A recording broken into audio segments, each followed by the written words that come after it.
এক জিনের সঙ্গে আমার সাক্ষাৎ। জিনের সঙ্গে ওনার নাম ছিল গোলাম সামদানি। গোলাম সামদানি মদিনাতে থাকে সব সময়। মদিনার যে পাহাড়গুলি আছে এই পাহাড়ের মধ্যে সে থাকে, আর রাত্রিবেলা হলে রওজা মোবারকের পাশে চলে যায়। যখন নিরিবিলি হয় তখন এই জিনেরা নবীজির রওজা জিয়ারতে যায়। জিজ্ঞেস করলাম বয়স কত? বলল হুজুর আমার বয়স প্রায় ৬০০০ বছর। জোরে বলেন না সুবহানাল্লাহ।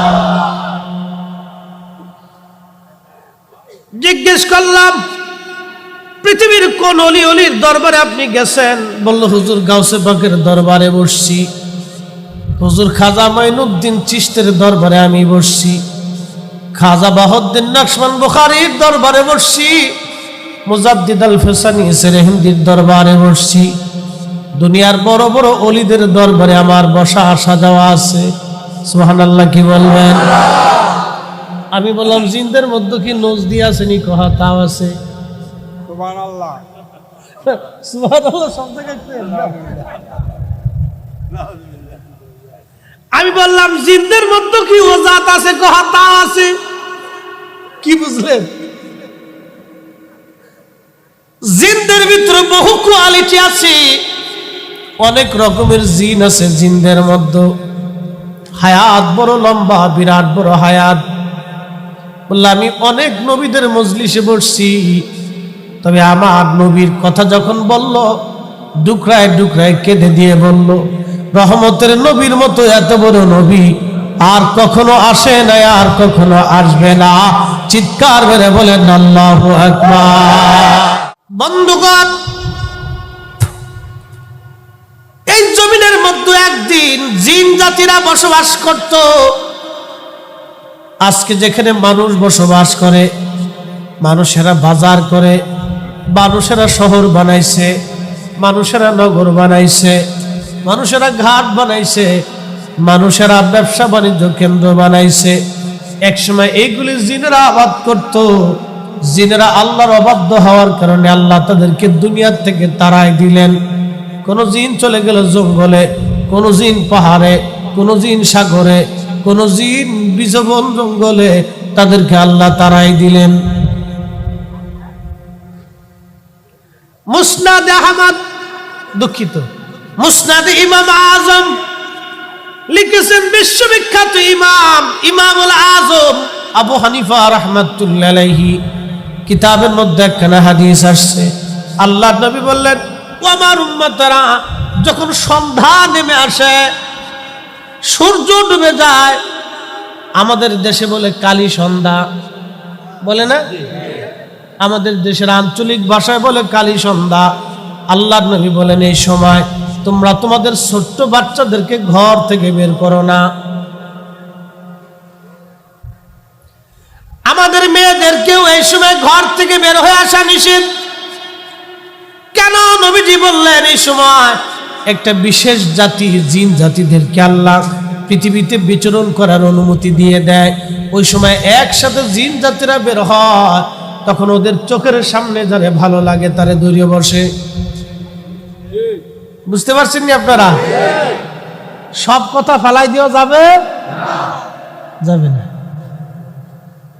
ওই সময় জিনেরা বাচ্চাদেরকে ধরে, মেয়েদেরকে ধরে। খুব কঠিন সময় সময়টা, অতএব সাবধান। আল্লাহর নবী বলেন উম্মত এই সময় তোমরা সেফ থাকবা, কারণ একটা বিশেষ জাতি জিন জাতিদেরকে আল্লাহ অনুমতি দেয় দুনিয়াতে বের হওয়ার জন্য। জিনদের কাজ সারা রাত, মানুষের কাজ সারা দিন। জিনেরা রাতে কাজ করে, মানুষেরা দিনে কাজ করে। একসাথে বলবেন কি মারহাবা? জিনেরা রাতে রাতে ঘুরে বেড়ায়, আর মানুষেরা দিনে দিনে ঘুরে বেড়ায়। কিন্তু আমরা হুজুররা আর চোরের আর পুলিশরা হয়েছি এক কাতারের। আমরা বক্তা যারা আর চোর যারা আর পুলিশ যারা তারা এক কাতার। সবাই যখন ঘুমায় আর আমরা তখন রাস্তায় থাকি। পুলিশ, চোর আর আমরা। চোরেরা এই সময় ধান্দা করে কারবার চুরি করবে, আর আইন শৃঙ্খলা রক্ষাকারী বাহিনীর চিন্তা হলো পাবলিকের নিরাপত্তা দিত। তারা ওই সময় রাতে, আর আমরা হুজুরে ওয়াজ নসিহত করে সব যখন ঘুমায়, আমরা তখন পথে। জীবনের কত রাত যে পথে পার হয়ে গেল তার হিসেব নেই। ভাগ্যে বলে বউ একটা ভালা পাইছিল, নয় আর কপালে বাদ জুটত না। কি দাদা খারাপ কইছি, ভালো একটাই পেয়েছিলাম, নাহলে কপাল আর বাদ জুটত না। বন্ধু আমার খুব মনোযোগ, কিন্তু রব আমাদেরকে হেফাজত করে। এত রজনী, এত রাত, এত পথ চললাম, আল্লাহ রাব্বুল আলামিন কোন রাতে আমাদেরকে বিপদ দেন নাই। একবার জোরে বলা যাবে কি মারহাবা। এই জীবনের এত রজনী রাতে চলছি, আল্লাহ একটা রাতের জন্য, একটা সেকেন্ডের জন্য বিপদ দিছেন। এত রাত চলছি, কুয়াশা, ঝড়, তুফান, বৃষ্টি, দুর্গম পাহাড় পর্বত, জোর নদী নালা, খাল বিল, আতারে পাতারে, পথে জঙ্গলে, গ্রামে গঞ্জে, শহরে বন্দরে আল্লাহ বিপদ দিচ্ছেন। দেন এর পিছনে একটা কারণ আছে, মন্তর আছে, কানে কানে শিখিয়ে দিয়ে যাবো। আমার পীরে শিখাইছে একটা জিনিস, বাবা বুকে টুকা দিয়ে চলবা। আল্লাহু আকবার বলবেন না? পাওয়ার টাওয়ার আসেনি, কথা কর না কেন, পাওয়ার আসেনি, আছে। ওলি আল্লাহদেরকে আল্লাহ একটা বিশেষ মর্যাদা দেয়, তাদের জবানের কথাকেও আল্লাহ একটা বিশেষ মর্যাদা দেয়। প্রিয় বন্ধুগণ আমার, খুবই মনোযোগ দেন। জিন জাতি যত হাজার বছর হায়াত পাক না কেন, আল্লাহ বলেন, কোন হুজুর আপনি বলে দেন, ইন্নাল মাউতাল্লাযী তাফিরুনা মিনহু ফাইন্নাহু মুলাকীকুম। জিনেরা যত বছর হায়াত পাক না কেন, মানব জাতি যত বছর হায়াত পাক না কেন, আল্লাহ ডাক দেয়া বলেন, হুজুর আপনি বলে দেন, মরণ তার সাথে মোলাকাত করবে, মৃত্যু তার সাথে মোলাকাত করবে, মরণ থেকে পালানোর কোনো রাস্তা নাই। একদিন মাটির ভিতরে হবে ঘরে, মন আমার কেন বাঁধো দালান ঘর, মন আমার কেন বাঁধো দালান ঘর। একদিন মাটির ভিতরে হবে ঘরে, মন আমার কেন বাঁধো দালান ঘর, মন আমার কেন বাঁধো দালান ঘর।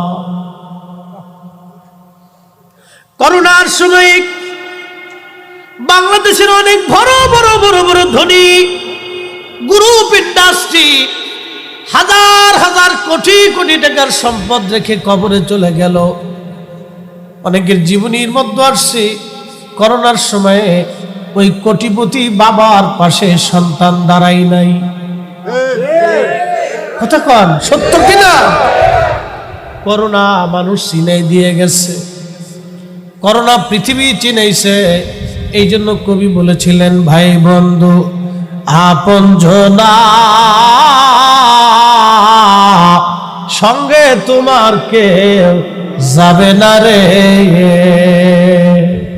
ও তোর খালি হাতে একা পথে, হায় হায় খালি হাতে একা পথে যাইতে হবে মন বেরি, দেখ না মন জাক মারিয়ে দুনিয়াদারি।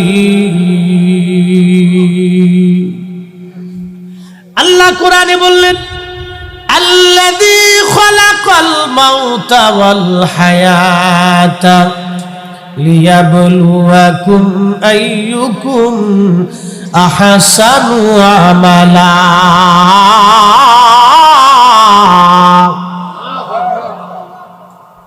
আল্লাহ বলেন আমি মরণ সৃষ্টি করেছি।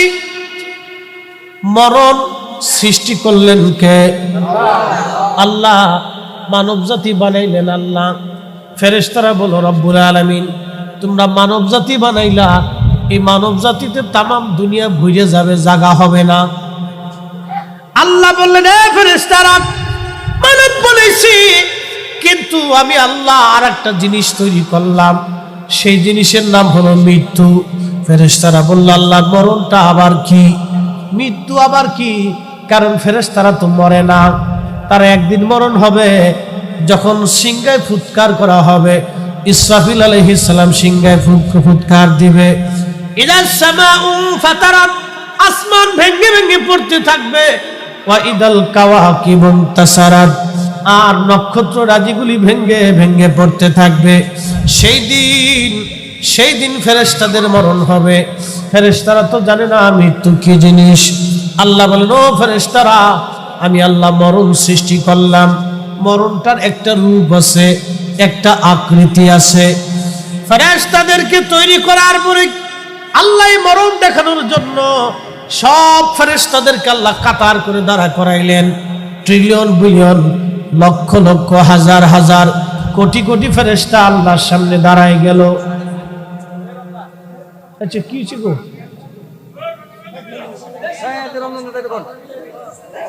আচ্ছা একটু দৃশ্য পড়ি। আল্লাহুম্মা সাল্লি আলা সাইয়্যিদিনা মাওলানা, কথা না বলুন, ইশারায় কাজ করুন।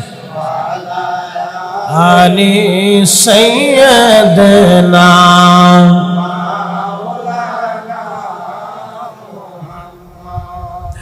উড়ে যাও রে মাহফিলের হাওয়া,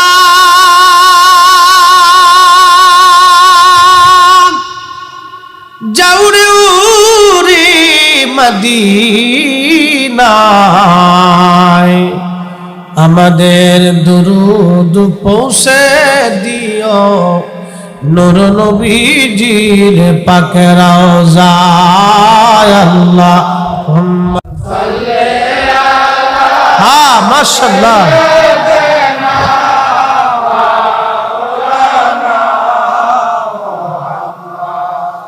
ওয়া আলা আলি সাইয়্যিদিনা,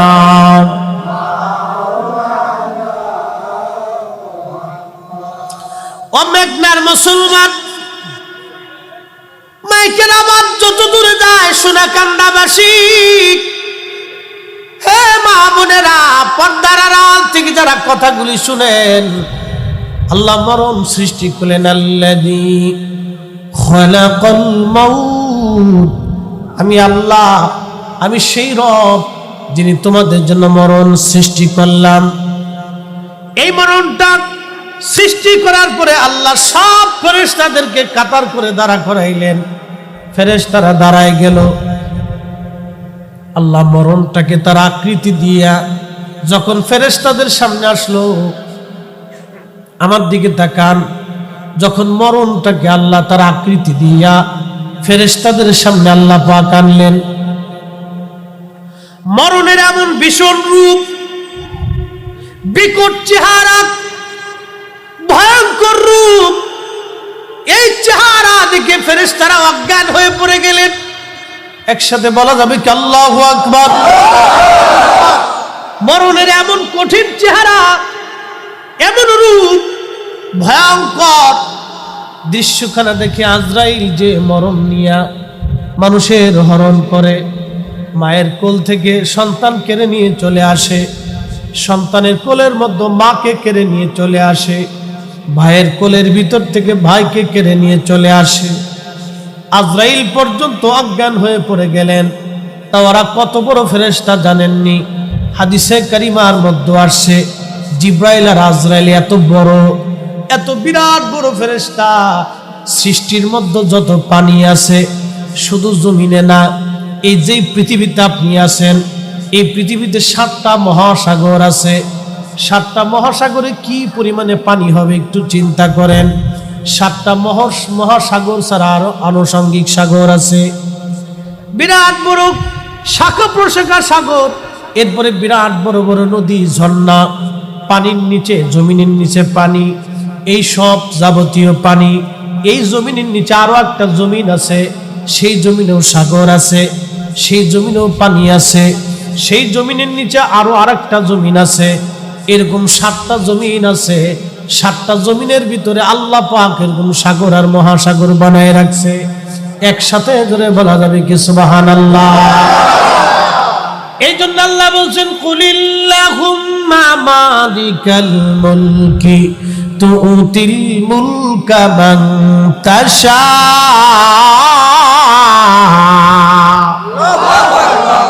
হাবিব আপনি বলে দেন तमाम সৃষ্টির মূল মালিক আমি আল্লাহ।